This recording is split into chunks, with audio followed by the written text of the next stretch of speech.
ადამიანის უფლებები და არსებული გამოწვევები ამ თემებზე მსჯელობენ ჟენევაში გაეროს ადამიანის უფლებათა საბჭოს 61 სესიის ფარგლებში. შეკრებილების ცოტა ხნის წინ სიტყვით საქართველოს საგარეო საქმეთა მინისტრმა მიმართა. მაკა ბოჭორიშვილის განცხადებით ადამიანის უფლებათა პრინციპები სულ უფრო მეტი გამოწვევის წინაშე არა მხოლოდ კონფლიქტებისა და ოკუპაციის, არამედ ადამიანის უფლებების ვიწრო მიზნებისთვის პოლიტიზირების მცდელობის გამო.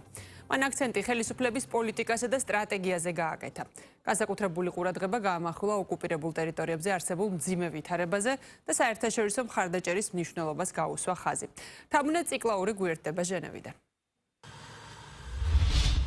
ადამიანის უფლებები ამ მიმართულებით ქვეყანაში არსებული ვითარება და სახელმწიფოს პოლიტიკა ადამიანის უფლებების დაცვის კუთხით.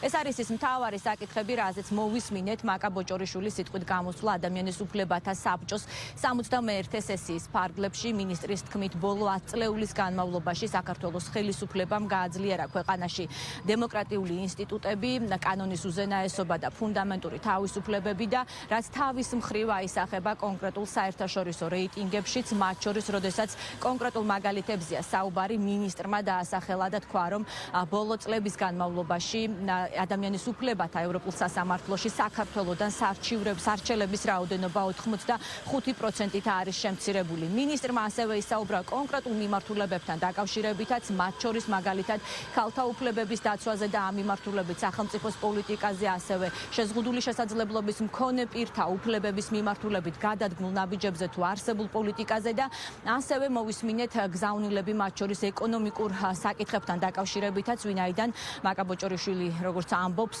ეს საკითხი ფაქტობრივად პირდაპირ კავშირშია და პირდაპირ ბმაშია ადამიანის უფლებების დაცვასთან ქვეყანაში. ადამიანის უფლებათა უნივერსალური პრინციპები სულ უფრო მეტი გამოწვევის წინაშე დგას დღეს. არა მხოლოდ კონფლიქტებისა და ოკუპაციის, არამედ საერთაშორისო ორგანიზაციების პოლიტიკური ზეწოლის ინსტრუმენტად გამოყენების და ადამიანის უფლებების ვიწრო მიზნებისთვის პოლიტიზირების მცდელობების გამო. გაეროს ადამიანის უფლებათა საბჭოსადმი ნდობა მნიშვნელოვნად არის განპირობებული პრინციპულობით, მიუკერძოებლობით და ადამიანის ღირსების დაცვისადმი ერთგულებით.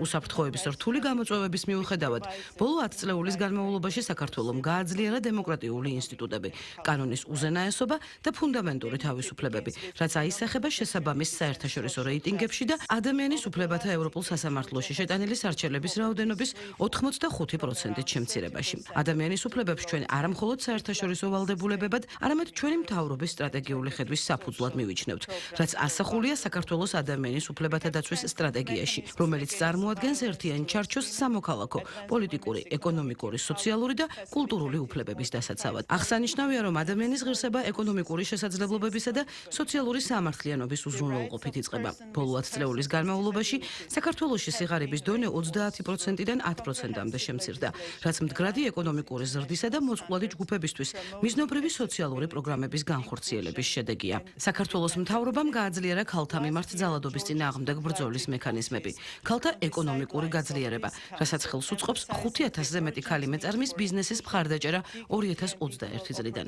საერთაშორისო სტანდარტების შესაბამისად გაძლიერდა შეზღუდული შესაძლებლობების მქონე პირთა უფლებების შესახებ კანონმდებლობა, რომლის მიზანია მისაწვდომობის ინკლუზიურობისა და დამოუკიდებელი ცხოვრების უზრუნველყოფა. საქართველო დიდ მნიშვნელობას ანიჭებს ადამიანის უფლებათა საბჭოს მექანიზმებთან და ადამიანის უფლებათა დაცვის საერთაშორისო ხელშეკრულებათა პასუხისმგებელ ორგანოებთან თანამშრომლობას. ცოტა ხნის წინ საქართველომ განახორციელა ადამიანის უფლებების მეოთხე უნივერსალური პერიოდული მიმოხილვა. გაიზიარა წინა მიმოხილვის რეკომენდაციების დაახლოებით 90%. მაშინ, როდესაც საკითხი ადამიანის უფლებებსა და ამ უფლებების დაცვას ეხება, საერთაშორისო პლატფორმა საქართველოს საგარეო საქმეთა მინისტრმა გამოიყენა კიდევ ერთხელ იმისათვის, რომ ესაუბრა საქართველოს ოკუპირებულ ტერიტორიებზე და იქ არსებულ მძიმე ვითარებაზე, როგორც მაკა ბოჭორიშვილმა თქვა, სიტყვით გამოსვლისას ადგილობრივ მოსახლეობას არ ეძლევა და გაუარესებულია მათთვის ფუნდამენტური თავისუფლებები, ასევე კვლავ გრძელდება დაკავებების არასათანადო მოპყრობისა და ეთნიკური ნიშნით დისკრიმინაციის შემთხვევები. ასევე ისაუბრა მინისტრმა იმაზეც, რომ მათ შორის ოკუპირებულ ტერიტორიებზე არ ეძლევა შესაძლებლობა იმუშაოს საერთაშორისო ორგანიზაციებმა, საერთაშორისო მექანიზმებმა და სწორედ ამ მიმართულებით განაცხადა მინისტრმა, რომ განსაკუთრებით მნიშვნელოვანია საერთაშორისო პლატფორმაზე ამ საკითხზე მუდმივად საუბარი და მსჯელობა. ასევე დღეს მინისტრისგან სიტყვით გამოსვლისას მოვისმინეთ გზავნილები რუსეთ-უკრაინის ომთან მიმართებაში და მათ შორის მინისტრმა კიდევ ერთხელ დაადასტურა დღეს საქართველოს ურყევი მხარდაჭერა უკრაინის სუვერენიტეტისა და ტერიტორიული მთლიანობის მიმართ. აშკარა პროგრესის მიუხედავად, ჩვენ კვლავაც სერიოზული გამოწვევების წინაშე ვრჩებით. საქართველოს ტერიტორიის განუყოფელი ნაწილები, აფხაზეთი და ცხინვალის რეგიონი კვლავ ოკუპირებულია რუსეთის ფედერაციის მიერ, სადაც ადგილობრივი მოსახლეობა მოკლებულია ფუნდამენტურ თავისუფლებებს. კვლავ გრძელდება დაკავების, არასათანადო მოპყრობისა და ეთნიკური დისკრიმინაციის შემთხვევები. ასობით ათასი იძულებით გადაადგილებული პირი კვლავ ვერ ახერხებს საკუთარ სახლებში უსაფრთხოდ დაბრუნებას.